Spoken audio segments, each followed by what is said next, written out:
Dhupguri college পাড়া থেকে girls college হয়ে ভোটপাড়া পর্যন্ত যাওয়ার প্রায় 4 কিলোমিটার রাস্তা দীর্ঘদিন ধরে বেহাল। মন্ত্রী সহ একাধিকবার প্রশাসনের বিভিন্ন মহলে জানিয়েও হয়নি সমস্যার সমাধান। এবার বাধ্য হয়ে বিক্ষোভ দেখালেন জাতীয় সড়ক অবরোধ করে।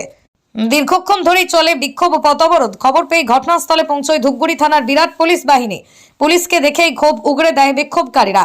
দীর্ঘক্ষণ অবরোধের জেরেই জাতীয় সড়কের দুধারে দীর্ঘ যানজটের সৃষ্টি হয়। অভিযোগ, প্রশাসনিক আধিকারিকদের জানানোর পরেও হয়নি কাজ। সেজন্যই ভোটপাড়া সহ এলাকার সমস্ত গ্রামবাসী একত্রিত হয়ে রাস্তার সংস্কারের দাবিতে হাতে প্ল্যাকার্ড নিয়ে পথ অবরোধে সামিল হয়। প্রায় 30 মিনিট ধরে চলে অবরোধ। পরবর্তীতে পুলিশের হস্তক্ষেপে অবরোধ তুলে নেয় বিক্ষোভকারীরা। আজকের এই কলেজ মোড় থেকে এই মহিলা কলেজ রোড, যে রাস্তাটি দীর্ঘ 4-5 বছর থেকে জরাজীর্ণ অবস্থায় পড়ে আছে, এই কলেজের একটি গুরুত্বপূর্ণ সংস্থা আমাদের মহিলা কলেজ অবস্থিত এবং সেই সঙ্গে একটি প্রাইমারি স্কুল অবস্থিত। আজকে দীর্ঘদিন থেকে এই রাস্তা দুর্দশার জন্য কোনো টোটো, কোনো ছোটো গাড়ি এই রাস্তাতে যেতে চায় না, বর্ধিত ভাড়া দাবি করে।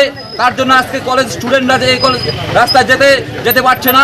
আমরা এই নাগরিক সমাজের পক্ষ থেকে দীর্ঘদিন থেকে কয়েকবার আমরা প্রশাসনের কাছে দাবি জানিয়েছি রাস্তার জন্য, সংস্কার করার জন্য, কিন্তু প্রশাসন দীর্ঘদিন যাবৎ আমাদের দাবি থেকে বিরত থেকেছে।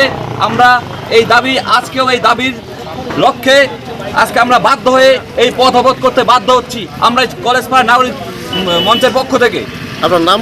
আমার নাম উত্তম দত্ত। আমাদের এই রাস্তাটা দীর্ঘদিন থেকে ভোটপাড়া মোড় থেকে ধূপগুড়ি কলেজ পর্যন্ত দীর্ঘদিন থেকে বেহাল অবস্থা।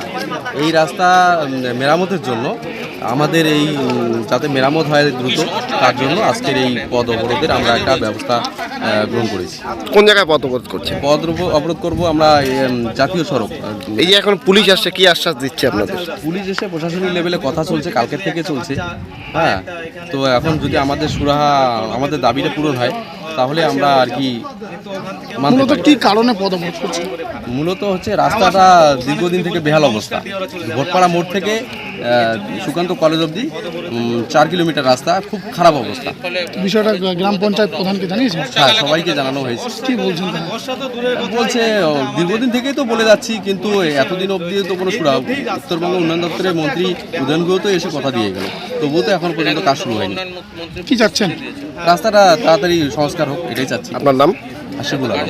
এটা কোন জায়গায়? এটা হচ্ছে মধ্যপাড়া গাড়ি, জালাপাড়া।